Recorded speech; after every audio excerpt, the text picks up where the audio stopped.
speaking to me there. Now, people living here in the United Arab Emirates generate a phenomenal amount of waste. It's amongst the highest per capita in the world, and soon some of it could be put to good use. This week, Abu Dhabi announced it's going to be burning rubbish to generate electricity in what's being called the biggest plant of its kind in the world. So, in a city that's built its fortune on oil, how important are other sources of energy? Leana Hosea has this report. We built this city. We built this city on rock and roll. Replace rock and roll with rock and oil, and you have Abu Dhabi, capital of the UAE, one of the world's richest oil nations. But could this country, addicted to oil, become leaders in renewable energy? The former president of the Maldives, Mohammed Nasheed, who 5 years ago held a cabinet meeting underwater to highlight the threat of climate change to his country, says oil nations hold the key to finding alternative energy solutions. I think the fact that they are doing it here while they have all the reserves, oil reserves here, speaks a lot about them. In my view, it's very important that for oil countries to be doing that. Abu Dhabi, of course, is leading it, but now we are seeing the same thing happening in Saudi Arabia as well, and many oil-producing countries.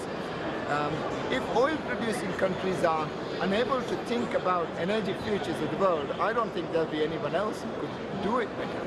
At the World Future Energy Summit, Canadian company Corvus Energy is displaying their new invention.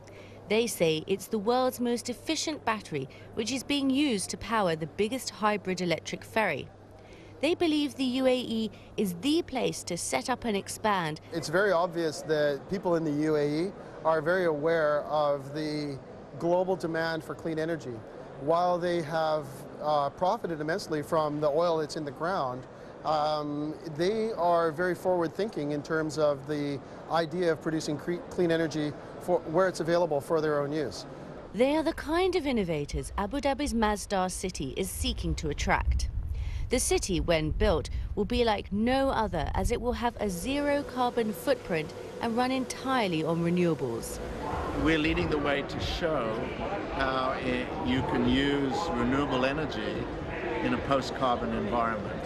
And we are future thinking in order to look at what will happen as carbon energy becomes more expensive and scarcer, so we can develop alternative energy sources, particularly solar and wind, so that we can maintain a quality of life both within the region but globally. In the Masdar Institute, research assistant Leana Hosea is trying to make fuel out of algae. Those are local species. We grow them here. So we're adding some air. Then afterwards, we're trying to do some biogas experiment. We're trying to see the potential of biogas production from those biomass. And right now, until now, it seems to be that they're producing good quantity of biogas. But the Masdar City project was launched 8 years ago, and it's still relatively small and, apart from the students, largely empty. The project was basically halted when the economic crisis hit the UAE. So how healthy is the market for renewable energy? Can it only survive in the economic good times? Bloomberg New Energy Finance tracks the amount of capital in the sector, and the trend has been going up, even though last year there was a slight dip, but the trend is going up. But we still recognize that we need at least a tripling to quadrupling of the amount of money going into investment in the renewable energy sector globally, really to be able to address the problem. But what about the demand side of the equation? Here, a litre of petrol is almost as cheap as a bottle of water. If the UAE was really serious about increasing its use of renewable energy, why doesn't it tax its petrol and make it more expensive? I think it's not so much about changing people's habits in the next year or two. It's about setting a green print for the future. So at Masdar City, what we're looking to is integrate how you get around cities and how you won't need your own personal car.